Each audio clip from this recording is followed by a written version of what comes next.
When you watch Donald Trump on video and Sunday's Meet the Press saying, I don't know, to Kristen Welker's very simple question, don't you need to uphold the Constitution of the United States as president?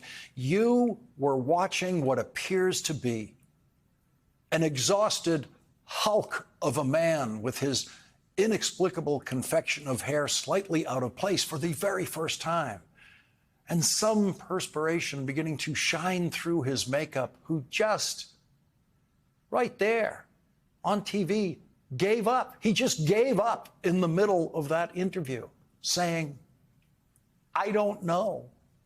When is the last time you heard Donald Trump say, I don't know? That is one thing that the fast-talking salesman never says. Even when he doesn't know, which is most of the time. Donald Trump is the most ignorant person in American history to ever be asked questions about politics or government. And the true answer to more than 90% of those questions would always be, I don't know. But Donald Trump can never admit that. So he throws collections of words at questions that have no relationship to the question just to avoid saying, I don't know.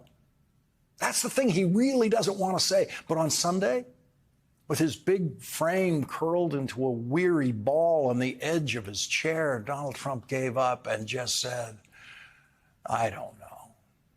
He was, in effect, admitting that he doesn't remember the words of his oath of office in which he solemnly swore to defend the Constitution of the United States. Imagine how beaten down he had to be on the 104th day of his second presidency to humiliate himself by saying, I don't know.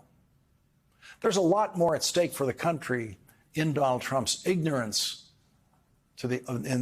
expressed in the answer to that question, of course. But the I don't know was another way of Donald Trump saying, I give up. I just can't sling this stuff anymore.